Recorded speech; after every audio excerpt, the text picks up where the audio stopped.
नमस्कार। अथ आषाढ़ शुक्ला पद्मा एकादशी व्रत कथा एवं महत्तम आरंभ। धर्मराज युधिष्ठिर ने भगवान श्री कृष्ण जी को नमस्कार कर कहा, हे केशव, आषाढ़ शुक्ला एकादशी का क्या नाम है, इस व्रत का क्या विधान है और इस दिन किस देवता का पूजन किया जाता है। श्री कृष्ण भगवान कहने लगे, हे युधिष्ठिर, जिस कथा को ब्रह्मा जी ने नारद जी से कहा था वही कथा मैं तुमसे कहता हूँ। एक समय नारद जी ने ब्रह्मा जी से यही प्रश्न किए। तब ब्रह्मा जी ने उत्तर में नारद जी से कहा कि हे नारद, तुमने कलयुग के मानवों के उद्धार के लिए अति उत्तम प्रश्न किए हैं, क्योंकि एकादशी का व्रत सब व्रतों में श्रेष्ठ है। आषाढ़ शुक्ला एकादशी का नाम पद्मा एकादशी है। इसे देवशयनी एकादशी भी कहते हैं। इस व्रत में भगवान विष्णु का पूजन किया जाता है।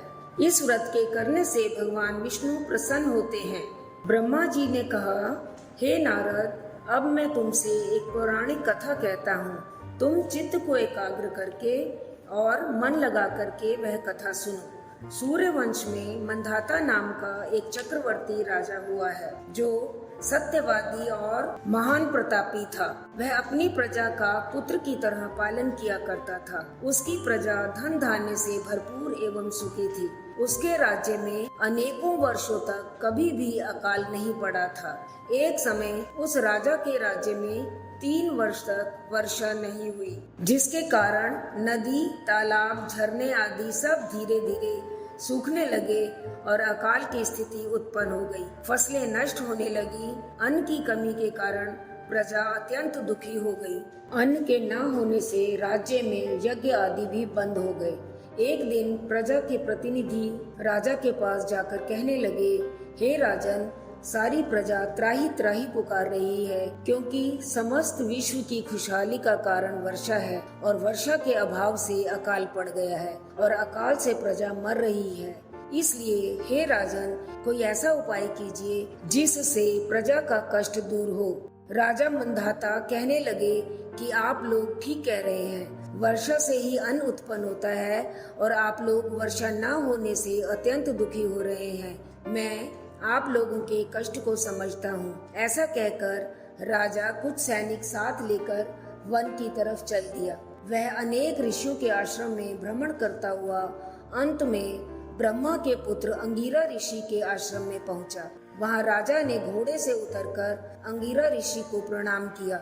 मुनि ने राजा को आशीर्वाद देकर कुशल क्षेम के पश्चात उनसे आश्रम में आने का कारण पूछा। राजा ने हाथ जोड़कर विनीत भाव से कहा कि हे ऋषिवर, सब प्रकार से धर्म पालन करने पर भी मेरे राज्य में अकाल पड़ गया है। इससे प्रजा अत्यंत दुखी है। राजा के पापों के प्रभाव से ही प्रजा को कष्ट मिलता है, ऐसा शास्त्रों में कहा गया है। जब मैं धर्मानुसार अपने राज्य का संरक्षण कर रहा हूँ, अर्थात पालन पोषण कर रहा हूँ, तो मेरे राज्य में अकाल क्यों पड़ गया, इसके कारण का पता मुझको अभी तक नहीं लग सका।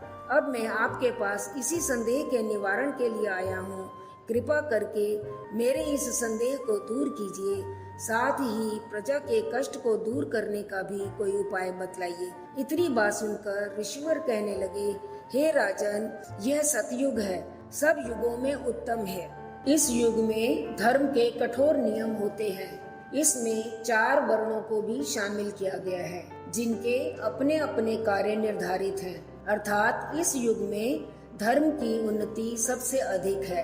लोग ब्रह्म की उपासना करते हैं और केवल ब्राह्मणों को ही वेद पढ़ने, धार्मिक कार्य करने और तपस्या का अधिकार है। परंतु आपके राज्य में इस नियम की अनदेखी की गई है।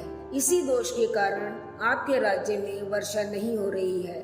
यदि आप प्रजा का भला चाहते हैं तो इस नियम का उल्लंघन करने वाले को मृत्यु दंड दो। इस पर राजा कहने लगे कि हे ऋषिवर, मैं उस निरपराध तपस्वी को मृत्यु दंड नहीं दे सकता हूँ। इसके अतिरिक्त यदि प्रजा की खुशहाली के लिए कोई अन्य उपाय है तो कृपा कर बताएं, मैं उसका पालन अवश्य करूँगा।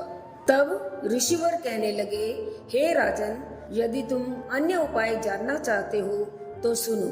आषाढ़ मास के शुक्ल पक्ष की पद्मा नाम की एकादशी का विधि पूर्वक व्रत करो। व्रत के प्रभाव से तुम्हारे राज्य में वर्षा होगी और प्रजा सुख पाएगी, क्योंकि इस एकादशी का व्रत सब सिद्धियों को देने वाला तथा समस्त उपद्रवों को नष्ट करने वाला है। इस एकादशी का व्रत तुम प्रजा, सेवक तथा मंत्रियों सहित करो। मुनि के इस वचन को सुनकर राजा अपने नगर को वापस आ गया और उसने विधि पूर्वक पद्मा एकादशी का व्रत किया। उस व्रत के प्रभाव से वर्षा हुई और प्रजा को सुख पहुंचा। अतः इस मास की एकादशी का व्रत सब मनुष्यों को करना चाहिए। यह व्रत इस लोक में सुख समृद्धि देने वाला और परलोक में मुक्ति प्रदान करने वाला है। इस व्रत की कथा को पढ़ने और सुनने वाले मनुष्यों के भी समस्त पाप नष्ट हो जाते हैं और स्वर्ग लोक को प्राप्त करते हैं। इति श्री आषाढ़ शुक्ला पद्मा एकादशी व्रत कथा एवं महात्म संपूर्ण। विष्णु भगवान की जय। नमस्कार।